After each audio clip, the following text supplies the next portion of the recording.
पिछले एपिसोड में हमने देखा था कि ऑक्शन शुरू हो चुका था। ऑक्शन में आने के बाद सारे लोग जो भी बिकने के लिए चीजें आई थी उनके ऊपर बोली लगाना शुरू कर देते हैं। बिकने के लिए सबसे पहले एक स्क्रोल आया था जिस पर चैंपियन बोली लगाता है। वो स्क्रोल के अंदर से उसको कुछ अजीब सा और महसूस हुआ था, इस वजह से वो उस स्क्रोल को खरीदना चाह रहा था। लेकिन मोशन नाम का एक ओल्ड मैन भी होता है, उसको भी वो स्क्रोल चाहिए था। चैंपियन को खरीदता हुआ देखकर वो भड़क जाता है कि आखिर इसकी हिम्मत कैसे हुई, जो चीज मुझे चाहिए थी उसको इसने खरीद लिया, अब मैं इसको नहीं छोड़ूंगा। इसके बाद चैंपियन जो था वो रिवाइवल पिल को सीधा जिनहान को दे देता है ताकि इसकी मदद से वो अपने ग्रैंडपा को ठीक कर सके। जिनहान तो बड़ा खुश हो चुका कि चैंपियन तुम्हारा बहुत बहुत शुक्रिया जो तुमने ये रिवाइवल पिल मुझे दे दी, तुम्हारा ये एहसान मैं कभी नहीं भूलूंगा। जिसके बाद यहाँ से ये एपिसोड शुरू होता है। तो इस एपिसोड की शुरुआत में चैंपियन जो था वो जिनहान के साथ उसके सेक्ट में आ रहा था। सेक्ट में आते साथ ही उसे कई सारी काल कोठरी दिखाई देती है। हर काल कोठरी के अंदर एक से बढ़कर एक अल्केमिस्ट को कैद करके रखा गया था।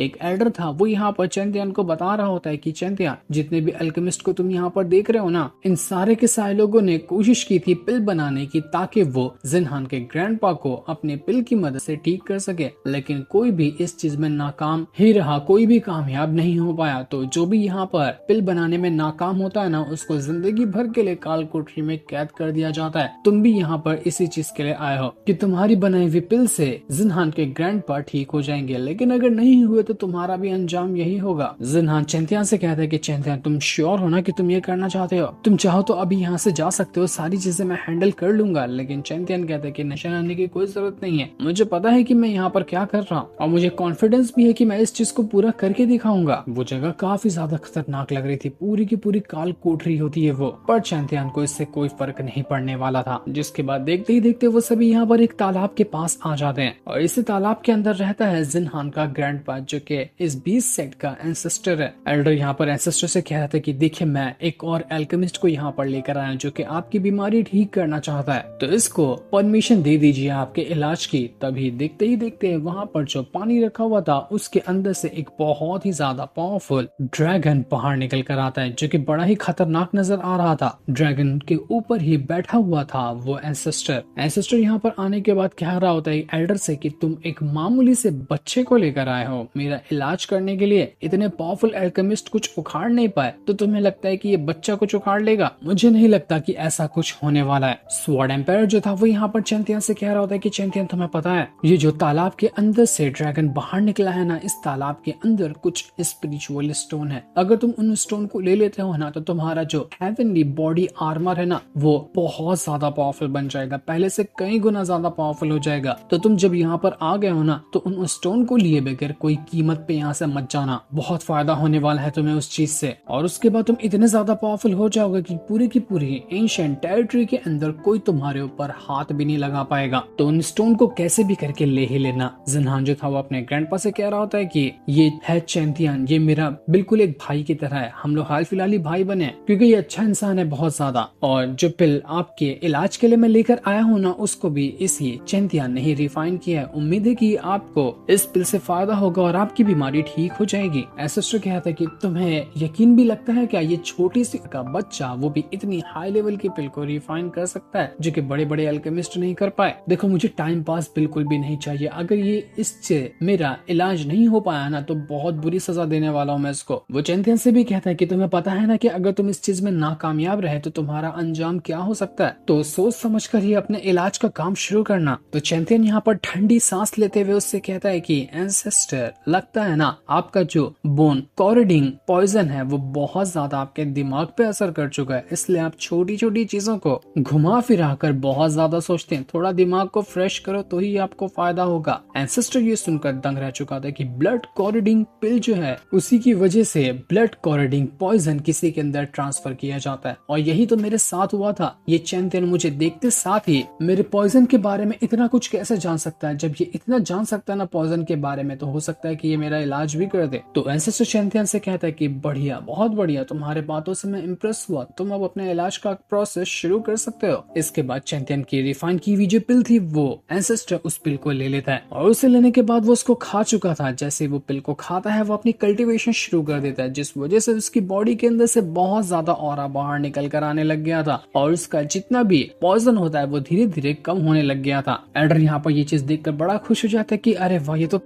कमाल ही हो गया, ऐसा लग रहा है कि पिल अपना असर दिखा रही है और एंसेस्टर यहाँ पर ठीक हो रहे हैं। अगर एंसेस्टर ठीक हो गए ना तो हमारे 20 सेक्ट को उसकी खोई हुई पहचान हासिल करने से कोई नहीं रोक पाएगा। हमारा 20 सेक्ट बहुत ज्यादा पावरफुल हो जाएगा। तभी देखते ही देखते वो जो एंसेस्टर था उसकी हालत खराब होने लग जाती है, उसको खून की उल्टी हो रही थी। लेकिन घबराने वाली कोई बात नहीं थी। वो एंसेस्टर कहता है कि ये तो मेरा जो पॉइजन कम हो रहा है ना उसका असर है। मैं अपने शरीर में बहुत ज्यादा पावर को महसूस कर पा रहा हूँ, जैसे कि मैंने कई सालों में नहीं किया। ऐसा लग रहा है कि मैं रिकवर होते जा रहा हूँ और मुझे मेरी खोई हुई पावर मिलती जा रही है। इस चीज से मैं खुश तो बहुत ज्यादा हूँ। जो चीज मैं सालों से महसूस करना चाहता था, आज चैंपियन की वजह से मैं उसको महसूस कर पाया। लेकिन मुझे एक चीज में अभी भी डाउट है कि ये पॉइजन का असर पूरी तरह से खत्म नहीं हुआ। ये पूरी तरह से खत्म होने में कितना टाइम लगेगा चैंपियन, तुम्हें कुछ आइडिया है? तो चैंपियन कहता है कि देखिए, आपके ऊपर जो ये पॉइजन लगा है ना वो कई सालों से लगा हुआ है, तो एक पिल से वो ठीक नहीं हो पाएगा। साथ ही साथ वो जो रिवाइवल पिल है वो भी एक असर नहीं करेगी। उससे भी ज्यादा खास पिल चाहिए जो आपको पूरी तरह से पॉइजन से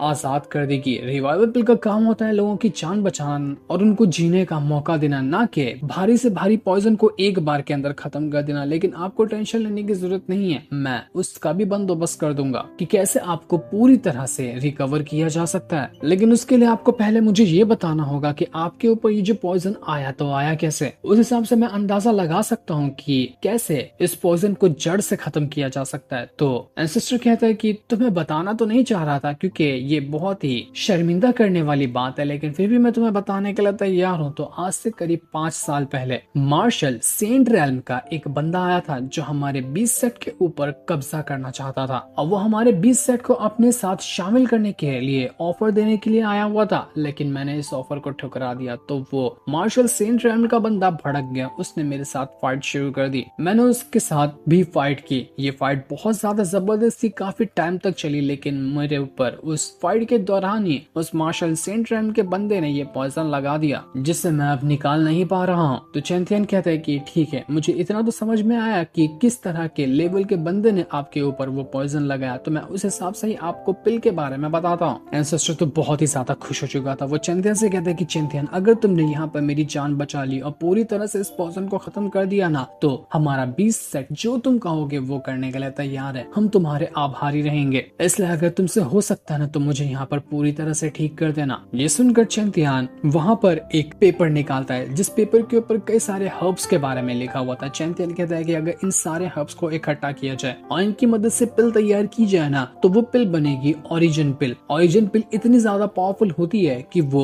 आपके पॉइजन को ना एक पिल ही पूरी तरह से जड़ से खत्म कर सकती है। तो आपको ये सारे के सारे सामान इकट्ठा करने होंगे और सामान इकट्ठा करने के बाद किसी अच्छे एल्केमिस्ट से आपको ये पिल रिफाइन करवानी होगी। जितना जल्दी आप इकट्ठा कर ले सकते हैं उतना ही जल्दी आपका फायदा हो जाएगा। मैंने जिनहान को और भी एक्स्ट्रा रिवाइवल पिल देकर रखी हुई है जो कि आपको ना पॉइजन के असर से बचाती रहेगी। जब भी आपके ऊपर पॉइजन ज्यादा असर करने लग जाए ना तो आप वो रिवाइवल पिल खा लेना, आपका पॉइजन दब जाएगा। वो एल्डर जो था जब यहाँ पर उन इंग्रेडिएंट्स को देखता है तो वो कहता है कि ये सारे इंग्रेडिएंट्स तो उतने ज्यादा मुश्किल नहीं है लाना सिवाय लोटस फ्लावर के, क्योंकि ये लोटस फ्लावर जो है वो आइस वैली में मिलेगा जो कि यहाँ से बहुत ज्यादा दूर है और उसको लाना भी इतना आसान काम नहीं है। लेकिन चैंपियन, टेंशन लेने की बात नहीं, तुमने हमारा इतना साथ दिया है, हम इन चीजों की मदद से पिल बना लेंगे और एंसेस्टर को रिकवर कर देंगे। एंसेस्टर यहाँ पर बहुत ही ज्यादा खुश था क्योंकि वो खुद के अंदर बहुत ज्यादा पावर को महसूस कर पा रहा था। जिनहान चैंपियन से कहता है कि चैंपियन, तुम्हारा बहुत बहुत शुक्रिया। आपसे ना जो तुम कहोगे मैं वो करने के लिए तैयार हूँ। हर सफर में तुम्हारे साथ जाऊंगा और जो भी तुम्हारे ऊपर खतरे आएंगे ना उसको पहले मैं खुद पे झेलने की कोशिश करूंगा। मैं तुम्हें आंख बंद करके फॉलो करने को तैयार हूँ। लेकिन चैंपियन कहता है कि अरे नहीं नहीं यार, इतना ज्यादा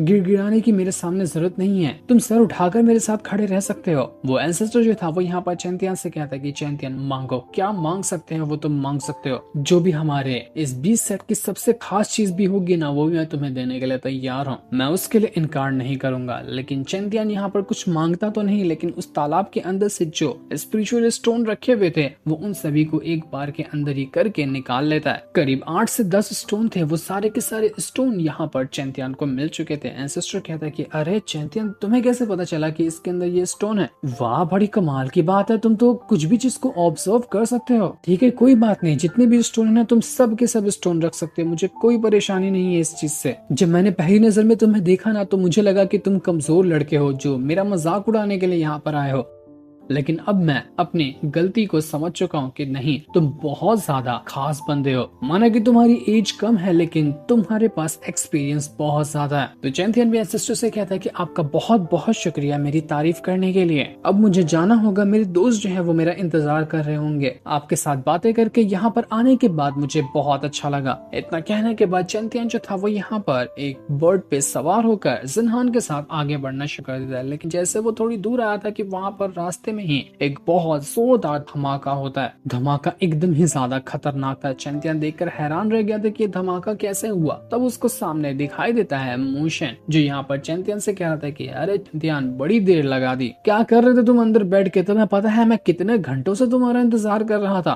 तो चलो अब मेरा इंतजार ना खत्म करवाओ और मुझे वो स्क्रोल दे दो जो तुम ऑक्शन में खरीदे थे। मैं वही स्क्रोल लेने के लिए यहाँ पर आया हुआ हूँ। चैंपियन कहते कि तुम स्क्रोल लेने के लिए आए हो, वो भी एकदम अकेले? तुम्हें और बैकअप में लोग नहीं चाहिए क्या? खुद को 30 मार खां समझने लग गए? तो मोशन कहता है कि मुझे और बैकअप में लोग चाहिए रहेंगे। तुझ जैसे बच्चे को मारने के लिए सपना देख रहा है क्या? तूने अभी तक मेरी ओरिजिनल पावर देखी ही कहाँ है? मेरा एक ही उल्टा हाथ काफी है तेरी जान लेने के लिए और तुझे लगता है कि मैं बैकअप बुलाऊंगा? तो चैंपियन कहता है कि फिर तो अफसोस की बात है कि आज ही यहाँ पर तेरी मौत लिखी हुई है। मुझे लगा कि तू कुछ और टाइम तक के जिंदा रहना चाहता है, लेकिन नहीं, तू तो मरने के लिए तैयार है। तो फिर मैं तेरी इच्छा क्यों ना पूरी कर दूं? तो रेडी हो जाते रहा कफन दफन करने के लिए, यहीं पर गाड़ डालूंगा तुझे। जो सुनकर वो जो मोशन था वो बहुत ज्यादा भड़क चुका था। तो वो अपनी पावर को एक्टिवेट करता है क्योंकि वो हाल फिलहाल लेवल में चैंपियन से आगे ही है। इसी वजह से उसको लग रहा था कि वो आसानी से चैंपियन की जान ले सकता है, उसको बैकअप की जरूरत नहीं। लेकिन उसको क्या पता कि चैंपियन अपने पास क्या क्या चीज छुपा कर रखा हुआ है। मोशन जैसे ये अटैक करने वाला था, चैंपियन कहता है कि मेलिन जरा बाहर तो आओ और अपना